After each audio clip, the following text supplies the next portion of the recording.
La señora Yolanda Alba, bienvenida. Muchísimas gracias. Encantada. Periodista, escritora, traductora. Perteneció a una logia mixta en España, pero la tuvo que dejar por motivos profesionales.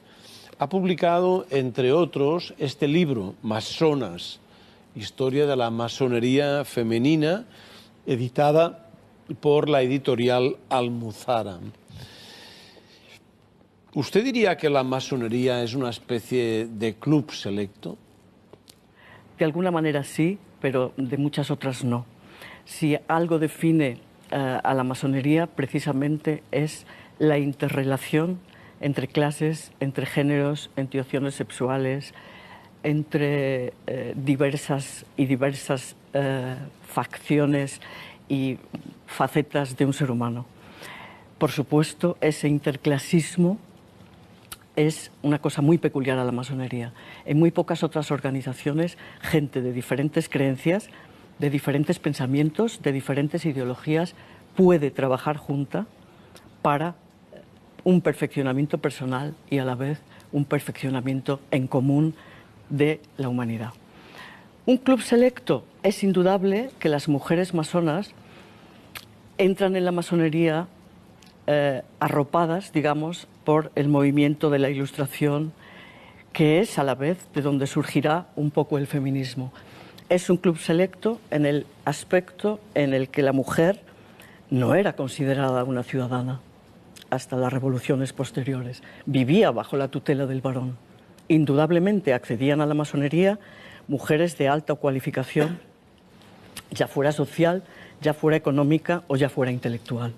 En ese sentido, sí podríamos decir que se inicia como un club selecto, pero hoy en las logias fundamentalmente mixtas o femeninas se pueden encontrar mujeres desde amas de casa, enfermeras, pedagogas, intelectuales, de todo tipo de mujeres.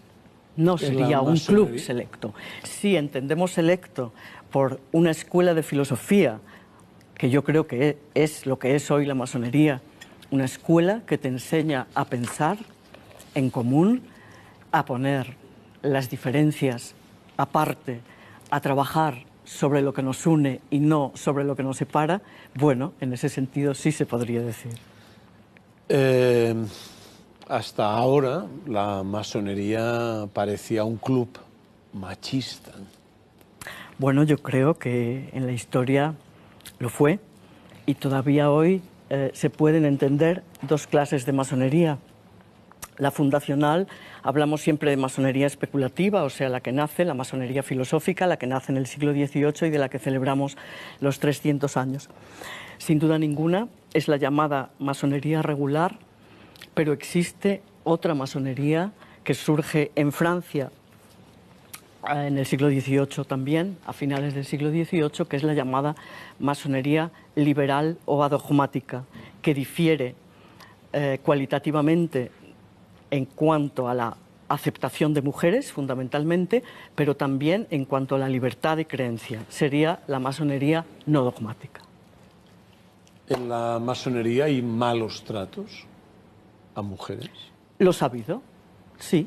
Yo he trabajado en logias mixtas, en dos obediencias en concreto. La Gran Logia Simbólica Española y el Derecho Humano, la Federación Internacional, en diversos países.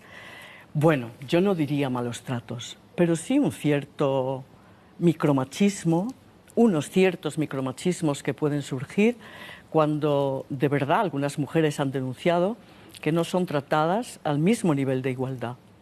De hecho, hay mujeres que se han ido de las logias mixtas también. Cuando yo, por ejemplo, que provenía del feminismo y entendía que por haber trabajado con mujeres prefería luchar por una sociedad más justa y por mi propio perfeccionamiento al lado de los hermanos hombres o varones, pues bueno, luego te das cuenta que, como decía el señor Casinos, la masonería está imbricada en la sociedad en la que vivimos y la sociedad en la que vivimos es un sistema patriarcal, universal además. Pero bueno, como todo, irá evolucionando. En estos 300 años que quedan, me imagino que la igualdad real se alcanzará. Es que yo creo que hay mucha fantasía con esto de que la masonería es un lobby de poder Quizá lo sea en otros países más que en el nuestro, que lógicamente la masonería española se reinstaura después de la democracia y somos todavía una masonería muy incipiente, no hay que negarlo. Países como Francia, indudablemente la masonería sí tiene otro poder, pero no un poder directo, sino un poder que te da el trabajo sobre cuestiones sociales dentro de las logias, una profundización quizá en la democracia, un cuestionamiento de las irregularidades antidemocráticas, una denuncia pública y una mayor visibilidad. Yo en España no creo que para nada sea un lobby de poder, creo más bien que es una escuela de perfeccionamiento individual y como tal social, sin duda ninguna.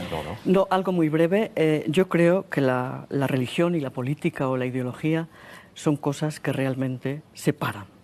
Cuando hay posturas enfrentadas, tanto para hablar de religión como para hablar de política o de ideología, no hay diálogo posible muchas veces. Yo creo que evitar hablar de lo que separa para hablar y construir desde lo que nos une es el grandísimo valor que yo le considero a la masonería.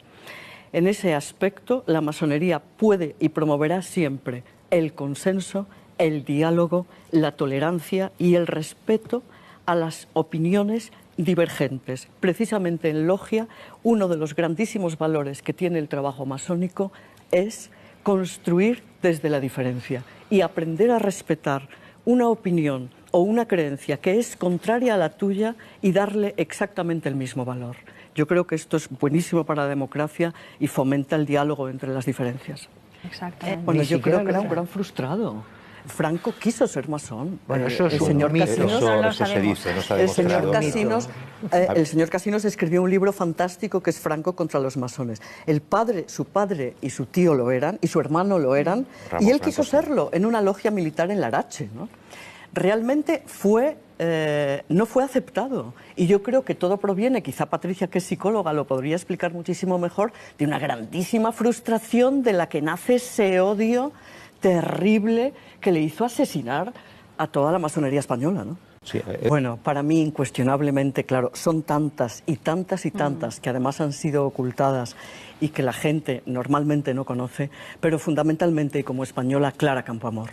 Gracias a una grandísima masona como fue Clara Campoamor, antisectaria, contra las opiniones de su propio partido, gracias a ella conseguimos las mujeres poder votar y ejercer el derecho al voto en España. Que las españolas le debemos a una gran masona que luchó hasta el final y que precisamente hablando de esta represión, Clara, por sus ideales y por ser fiel y leal a la institución y a los valores que ella representaba, no pudo regresar a España, aun pidiendo a las autoridades españolas volver en los últimos años de su exilio, volver, y le fue contestado: o delatas a tus hermanos masones o vas a la cárcel. Y evidentemente murió en el exilio. Gracias a ella, todas las mujeres españolas podemos hoy votar.